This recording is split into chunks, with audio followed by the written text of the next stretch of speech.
Hey there, Scott Wilkinson here at CEDIA Expo 2013. I'm here with Anthony Grimani of MSR Acoustics and one of the premier acousticians in the world. Anthony, thanks so much for being here. Thank you, Scott. It's my pleasure. So, it's the first day of the show. Have you seen anything interesting yet? Well, I walked around a little bit. Along with a lot of other people, I was up till very late setting up a few listening rooms and demo rooms, so a little tired. But what I've actually seen is a kind of a renewed effort from a lot of manufacturers to come out here, all guns blazing, and show really nice big demos. Interesting. I have noticed a bunch of big booths. Yeah. There are a few companies that aren't here that have been in the past. Right. Sim2, for example, Samsung, Sharp. Yeah. But those companies that are here are really pulling out all the stops. They are. I'm finding actually a lot of manufacturers decide to do this skip a year thing, where they come out, big booth, put out a lot of effort, and then the next year they're actually here, you don't see them. They're in a hospitality suite somewhere, they don't do a big demo, then it's all about talking business. Right. So it doesn't mean that they're not here, they're just not on the show floor. They're just not really visible. What I've actually noticed this year that's interesting is there's an area called the high performance audio area, where the manufacturers of bigger, higher performance, more expensive, more potent audiophile, videophile gear are all grouped in a cluster over there and have been putting out a huge effort to do fantastic demos.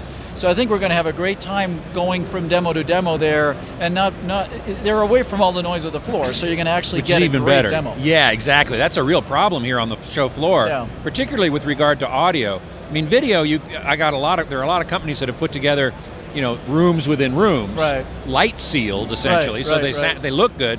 But getting a demo to sound good in this environment, it's tough. It's tough. I mean, if you want to hear a good sound system, the background noise needs to be below what's called NC20, which corresponds to a perception of 20 decibels, and that's so that in the dynamic range of a movie, which is about 120, if you really go from the peak to the bottom, you're not losing that much.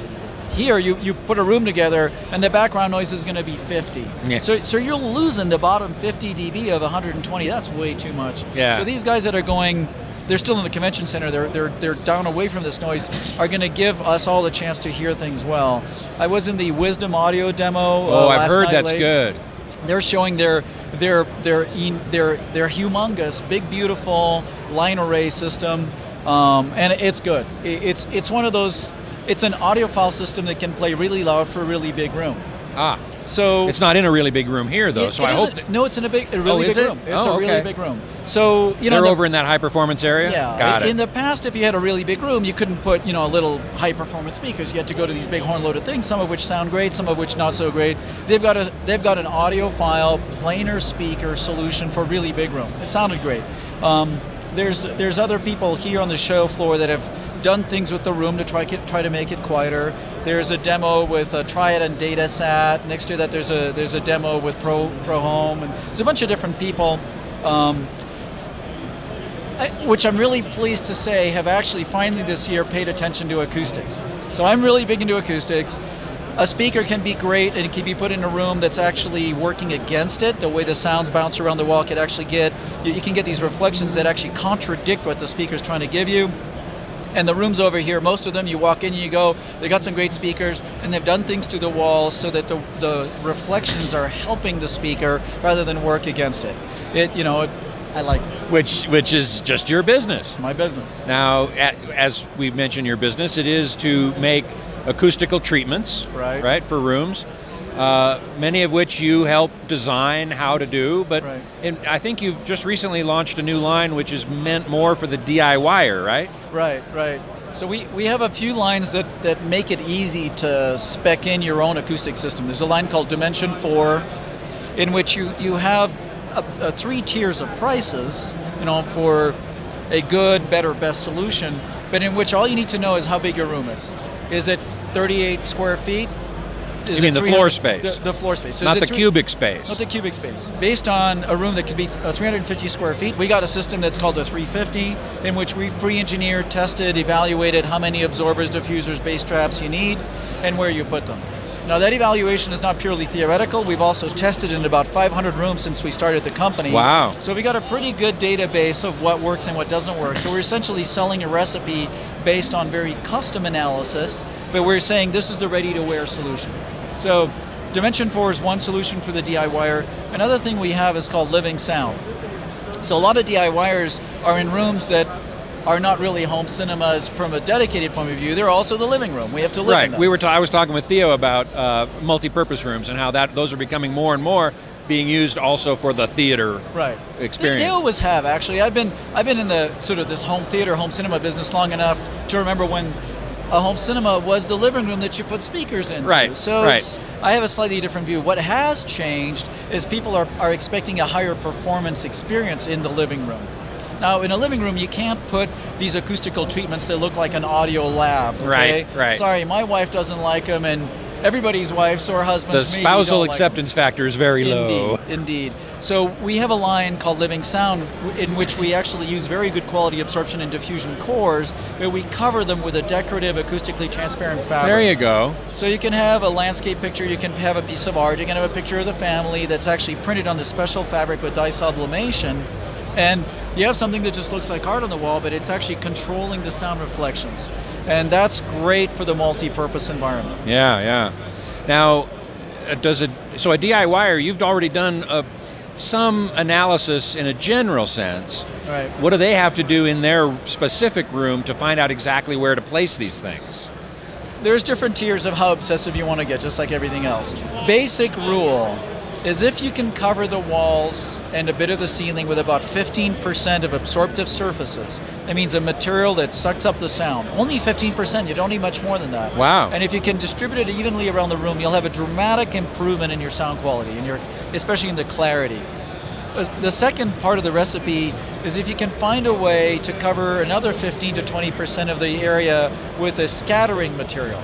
Otherwise known as a diffuser. It could be a diffuser, it could be a bookcase, it could be something that instead of the sound hitting a wall as a mirror and coming back, it actually gets scattered into small pieces. You get the next level of improvement because now your room is bathing in smoothly diffused sound field, and that just feels good. It makes the room sound bigger, the sound from all the different speakers integrate better, and you don't need a whole lot more than 15 or 20%.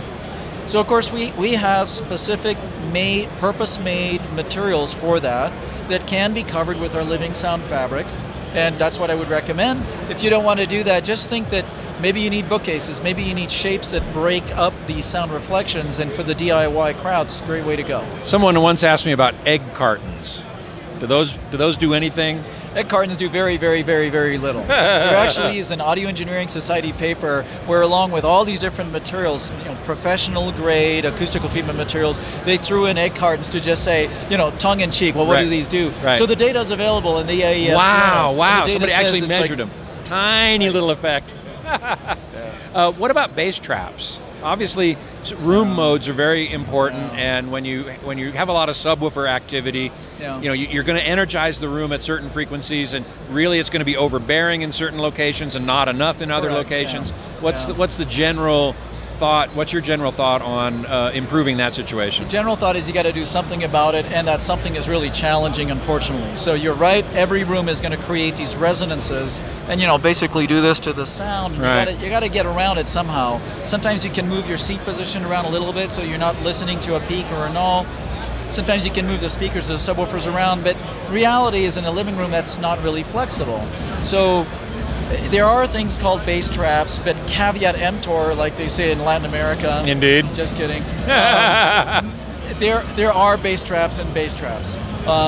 If something is lightweight and relatively small and made of foam and it has the name bass trap on it, it probably is not a bass trap. If something is pretty ballsy and heavy and usually sits in the corner of the room somewhere, it probably is a good bass trap. We have this crazy looking thing called a spring trap. It's a triangular box. It hides away in the corner of the room. Being triangular, it fits in a corner. It fits in a corner. I can also lay it down. It has a big front panel that's spring loaded and that ports into 3 different resonating absorption cavities. It's very complicated, got patents on the thing, and it works really well.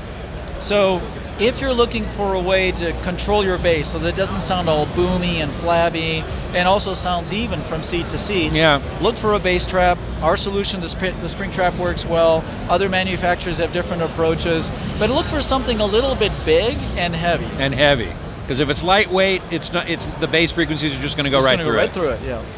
Fantastic. Well, thanks so much for your time. I really appreciate it. You're welcome. My pleasure.